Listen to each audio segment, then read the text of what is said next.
नमस्कार, मैं नवीन जायसवाल 4 PM राजस्थान में आपका स्वागत है।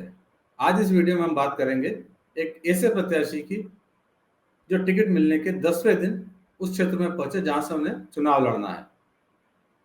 दूसरी खबर में बात करेंगे एक और प्रत्याशी की जो सफाई देते घूम रहे हैं कि मुझे तो टिकट आलाकमान ने जबरन थमा दिया और विरोध करने वालों के अब वो पैर पकड़ने को तैयार है। लेकिन उससे पहले बात कर लेते हैं कांग्रेस की सीसी की मीटिंग की, जो अभी समाप्त हो गई है। पार्टी को 105 सीटों पर टिकट बांटने हैं। सीसी की बैठक में क्या हुआ है ये कुछ समय बाद पता चल जाएगा। वैसे भी कांग्रेस टुकड़ों में लिस्ट जारी करती है। सीईसी की बैठक के बाद में 3 बार में लिस्ट जारी की गई, बीच में कोई मीटिंग नहीं हुई, मगर उसी सीईसी की मीटिंग में जो भी फाइनल हुआ उसके आधार पर 3 लिस्टें जारी की थी। उम्मीद है कि एक लिस्ट जो चौथी लिस्ट होगी सीईसी की बैठक के बाद में वो पहले आ जाएगी, उसके बाद टुकड़ों में और लिस्ट आती रहेगी। मीटिंग के लिए मुख्यमंत्री अशोक गहलोत दिल्ली में थे, साथ ही उनके बेटे वैभव गहलोत भी दिल्ली में थे। वैभव इसलिए नहीं गए थे कि उन्हें सीसी की बैठक में शामिल होना था और टिकट की दावेदारी कर रहे थे। वो इसलिए गए थे क्योंकि उन्हें ईडी का बुलावा था, उसी का जवाब देने वो वहां पहुंचे थे। फेमा के तहत ईडी ने उन्हें नोटिस दिया था, जिसका उन्होंने जवाब दिया और बाहर निकल के बताया कि उन्हें क्या परेशानी है। नहीं, ईडी का जो समन आया था वो फेमा के तहत आया था और मैंने उनको कहा है कि फेमा से हमारा कोई वास्ता नहीं है, कोई फॉरेन ट्रांजैक्शन हुई नहीं है। तो पहली बात तो ये नोटिस ही जो आया है ये फेमा के तहत आया है। फेमा का हमारा कोई ट्रांजैक्शन मेरा या मेरे परिवार का कोई है बिल्कुल। जिस तरीके से बहुत कम समय दिया गया, केवल 1.5 दिन का समय देके वापस कहा गया, जब मैंने टाइम मांगा भी 15 दिन का, केवल 1.5 दिन का समय दिया और उस हिसाब से मुझे लगता है कि टाइम और मिलना चाहिए था, मगर ये लोग टाइम नहीं दिया इन्होंने। बिल्कुल हम तो अपनी बात रखेंगे, बाकी लेट्स से भी 1 घंटे बाद वापस बुलाए। तो अब बात करते हैं चित्तौड़गढ़ से भाजपा प्रत्याशी नरपत सिंह राजवी की। पार्टी ने उन्हें 21 तारीख को टिकट दिया था जब दूसरी लिस्ट घोषित हुई थी। उसके बाद आज वो चित्तौड़ पहुंचे हैं 30 तारीख को, जब नामांकन की प्रक्रिया शुरू हो गई है और शायद उन्हें अब कोई उम्मीद नहीं है कि पार्टी टिकट बदल देगी। लिहाजा राजवी अब 10वें दिन चित्तौड़ पहुंचे, उनका स्वागत हुआ। वैसे आपको बता दें कि राजवी विद्याधर से एमएलए हैं, लगातार जीतते रहे, लेकिन पार्टी ने इस बार उनका टिकट वहां से काटकर सांसद दिया कुमारी को दे दिया था। उसके बाद जब विरोध हुआ तो दूसरी लिस्ट के अंदर राजवी को चित्तौड़गढ़ से टिकट दे दिया गया। राजवी का टिकट देने के लिए वहां पर चंद्रभान सिंह आख्या का टिकट काट दिया। चंद्रभान आख्या लगातार विरोध कर रहे हैं, वो भी 2 बार से जीत चुके हैं और वापस टिकट मांग रहे हैं। दावेदारी उन्होंने भी पूरी जता रखी है, क्षेत्र में लगातार सम्मेलन कर रहे हैं, भीड़ भाड़ सम्मेलन है। विरोध इतना था कि राजवी अभी तक वहां पर जाने की हिम्मत नहीं जुटा पाए। कोशिश में भी लगे थे कि शायद टिकट बदल जाए, पार्टी का नया कहीं और से टिकट दे दे, लेकिन ऐसा नहीं हुआ। बीजेपी की कोर कमेटी की एक और बैठक हो गई, उसके बाद अब सीसी की बैठक होनी है। शायद राजवी को इशारा मिल गया कि अब इंतजार करने का कोई फायदा नहीं है, जाना ही पड़ेगा, तो अब चित्तौड़ पहुंचे।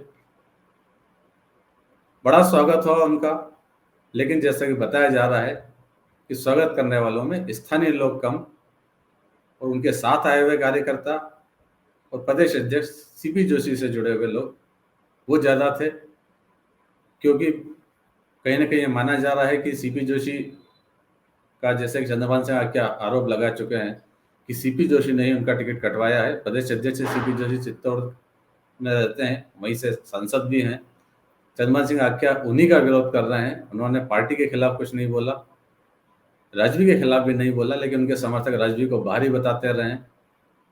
चंद्रभान आख्या लगातार वहां पर रैलियां कर रहे हैं, सम्मेलन कर रहे हैं, जिसमें भीड़ जुट रही है। 2 तारीख को उन्होंने नामांकन भरने को कहा था, लेकिन फिलहाल लगता है वो भी कुछ पेट एंड वाच की स्थिति के अंदर है, तो उन्होंने नई तारीख घोषित करी है कि वो 6 तारीख को नामांकन दाखिल करेंगे। अभी उनकी रणनीति पूरी तरह से साफ नहीं है, वो भाजपा प्रत्याशी के तौर पर नामांकन भरेंगे या निर्दलीय के तौर पर नामांकन भरेंगे। सिर्फ उन्होंने ये ऐलान किया है कि नामांकन भरेंगे। वैसे उनके सभाओं में, उनके पोस्टर पर अभी भी बीजेपी का कमल का निशान होता है, प्रधानमंत्री नरेंद्र मोदी का फोटो होता है। चंद्रभान सिंह आख्या शायद तय नहीं कर पा रहे हैं कि उन्हें क्या करना है, या शायद वो भी पार्टी पर दबाव बनाने की पूरी कोशिश कर रहे हैं और वो भी इंतजार कर रहे हैं। उधर एक और बीजेपी प्रत्याशी, वो भी ऐसी मुश्किलों का सामना कर रहे हैं। पार्टी ने उन्हें पहली लिस्ट के अंदर टिकट दे दिया था, जालोर से सांसद देवजी पटेल। उन्हें पार्टी ने सांचौर से टिकट दे दिया, लेकिन अभी तक वो सिर्फ सफाई ही देते फिर रहे हैं, घूम रहे हैं कि उन्हें पार्टी ने टिकट दिया है, पार्टी का फैसला है, लिहाजा वो चुनाव लड़ रहे हैं, उन्होंने टिकट नहीं मांगा था।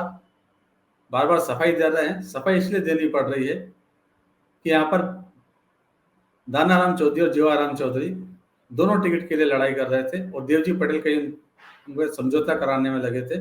इस बीच में पार्टी ने देवजी पटेल को टिकट दे दिया। अब दानाराम चौधरी और जीवाराम चौधरी दोनों देवजी पटेल के खिलाफ हो गए हैं। उन्होंने 31 अक्टूबर को अपनी महापंचायत बुलाई है, जिसके अंदर वो फैसला करेंगे। उसके पहले देवजी पटेल एक सभा के अंदर उन्होंने फिर सफाई दी, कहा कि पार्टी के नाम पर लड़ रहे हैं, नरेंद्र मोदी के नाम पर लड़ रहे हैं, और यदि चाहें तो देवाराम, दानाराम और जीवाराम दोनों के पैर पकड़ने को तैयार हैं।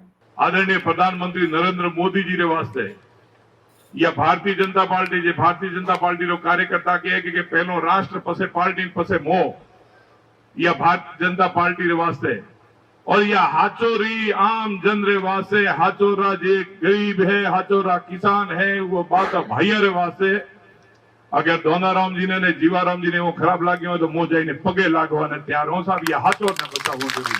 बीजेपी ने 7 सांसदों को टिकट दिए थे। विरोध तो और भी जगह हो रहा है, लेकिन इतना ज्यादा नहीं जितना जालौर के सांसद देवजी पटेल को सामना करना पड़ रहा है। सांचौर के अंदर लगातार विरोध हो रहा है। पहले उनकी गाड़ी पे तोड़फोड़ भी हुई, उन पर हमला भी हुआ, उन्होंने पुलिस में मुकदमा भी दर्ज कराया, लेकिन विरोधी है कि फिर भी मान नहीं रहे हैं। देवजी पटेल लगातार सफाई दे रहे हैं, लेकिन असंतुष्ट उससे भी नहीं पिघल रहे हैं। अब 31 अक्टूबर को जो महापंचायत होगी उसके अंदर फैसला होगा कि असंतुष्ट क्या करेंगे, चुनाव लड़ते हैं या नहीं लड़ते हैं।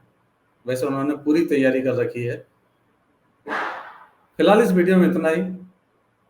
राजस्थान में और क्या हो रहा है राजनीतिक खबरों के अंदर लगातार आपको अपडेट कराएंगे। बीजेपी और कांग्रेस दोनों की लिस्ट का काउंटडाउन शुरू हो चुका है, कभी भी लिस्ट आ सकती है। जब भी लिस्ट आएगी तो हम आपको बताएंगे। बस आप देखते हैं 4 PM राजस्थान।